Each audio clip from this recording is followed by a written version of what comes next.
Fala, Rovai, o editorial do Fórum 11h30, que vai ao ar todos os dias às 15 horas. 15 horas está sempre no ar. Pode ser que tenha um dia ou outro que entre às 14, principalmente quando eu voltar aos papos com os meus amigos Kiko e Atushi, né, que vão ser estabelecidos no começo do ano que vem. Você que está assistindo esse vídeo a partir do corte dele, faz o seguinte, se inscreve, é de graça, se inscreve aqui no canal da TV Fórum, compartilha com os amigos, se puder virar membro, vire membro, apoie esse projeto de jornalismo progressista e independente, que a gente faz com imensa dedicação para você, não só no YouTube, mas também no site da Revista Fórum, www.revistaforum.com.br. O tema de hoje não poderia ser outro, a confissão do juiz ladrão. Juiz ladrão, não sou eu que estou dizendo, é o Glauber Braga, deputado federal pelo PSOL, que disse de forma contundente para Sérgio Moro quando ele ainda era ministro da Justiça do governo Bolsonaro. Isso não pode se esquecer, a gente não pode esquecer. Moro é aquele cara que era juiz, né, de primeira instância, que operou, como ele mesmo confessou ontem, eu vou ler aqui a confissão, como ele mesmo confessou, operou a destruição, a demolição do PT, a prisão do Lula, que de alguma forma foi fundamental para o impeachment da Dilma, e que depois de ter feito tudo isso, colocado no ar uma confissão que não valia de nada do Palocci, uma suposta delação, uma coisa sem sustentação nenhuma, no final do processo do primeiro turno, que estancou o crescimento da Haddad, levou o Bolsonaro a ser presidente da República, ele assumiu, foi o primeiro-ministro a ser escolhido pelo Bolsonaro, e com Bolsonaro esteve durante todo o esquema, por exemplo, de esconder os filhos, de pôr para baixo do tapete os esquemas de rachadinhas do filho. Ele, por exemplo, foi o cara que disse que o Onyx tinha se arrependido do que tinha recebido de dinheiro de corrupção, que o Onyx, tudo bem, com o arrependimento dele, já era o suficiente, não precisava nem ter processo. O Moro é esse cara, e esse cara ontem disse o seguinte: como é que a gente pode defender um governo desse? Com pessoas com fome da fila de ossos. Eu estou lendo o texto dele, é um texto meio confuso mesmo, porque o cara é um semi-analfabeto, né, que conseguiu ingressar na carreira pública aí por esses acidentes de percurso, a meritocracia, que o pai era também juiz, o professor da universidade, então ensinou o menino a fazer o concurso lá, o cara entra, só que não leu uma biografia, não sabe, pelo menos não se lembra. O texto é confuso, continuarei. Com pessoas com fome, da fila de ossos, um governo que foi negligente com as vacinas, um governo que defende as pessoas, um governo que desmantelou o combate à corrupção, um governo do qual ele participou. Aí ele continua, tudo isso por medo do quê? Do PT? Não. Tem gente que combateu o PT na história de uma maneira muito mais efetiva, muito mais eficaz, a Lava Jato. Né? Ele disse isso numa entrevista à Rádio Capital FM, de Mato Grosso. Vejam, primeiro, em tese, o Moro era juiz. Então, ele não poderia falar como alguém da Operação Lava Jato, porque ele estava ali exatamente para julgar as acusações dos promotores, dos procuradores da Lava Jato contra os réus, entre eles o ex-presidente Luiz Inácio Lula da Silva, a quem ele condenou por uma batelada de anos e que ficou 580 dias preso sem prova alguma, e que isso tudo depois foi corrigido pelo Supremo Tribunal Federal.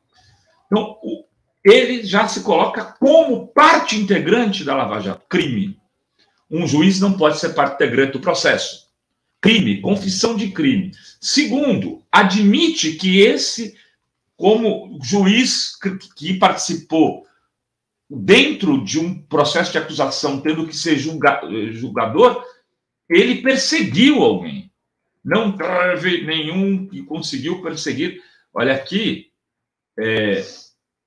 por fim, não teve gente que combateu o PT na história de maneira muito mais efetiva. Isso é perseguição. Quando você combate de uma maneira mais efetiva alguém, um segmento da política, da religião, isso é perseguição. Então ele assume que perseguiu. Crime, confissão de crime. Quem está dizendo isso não sou eu. né? O Cacai está dizendo nas redes deles. O Leme Streck está dizendo nas redes deles. O Arruda Botelho está dizendo. As pessoas estão dizendo claramente isso. Assumiu o crime. Confissão de culpa. Tem que ser processado. O Moro ontem assumiu. Aí depois ele recua. Ele faz um jogo de palavras para dizer, veja bem, né? Quer ver? Mais para frente. Logo em seguida ele diz que a Lava Jato apenas descobriu os esquemas de corrupção e mostrou o que o PT verdadeiramente é.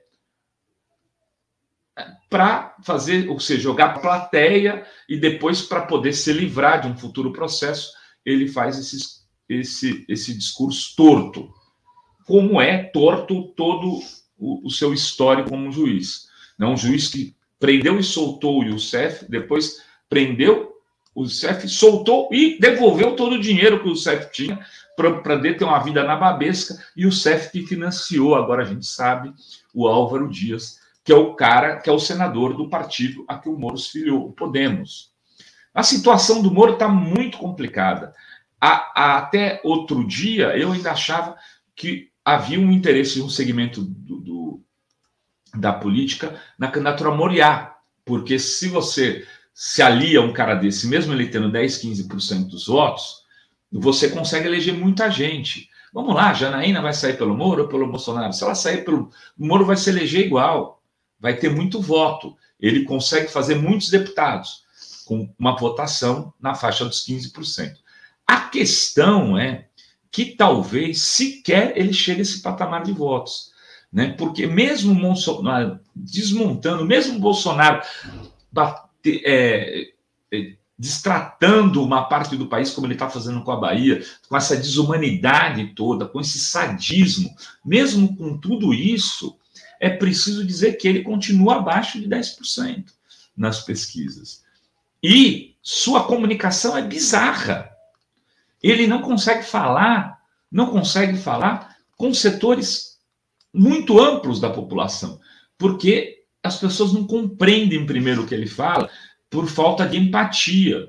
É um cara que fala no vazio, ele não sabe falar de comida, ele sabe falar de corrupção. É um discurso que já foi a chave da eleição de muita gente, mas que não enche prato. E o povo trabalhador sabe que não enche prato e provavelmente neste ano não estará preocupado com isso. Eu me recordo na época que o Maluf tinha força e expressão eleitoral, a gente falava, como pode o povo votar no Maluf, né? Como é que se explica isso? E o eleitorado do Maluf fala assim, Maluf rouba, mas faz, né?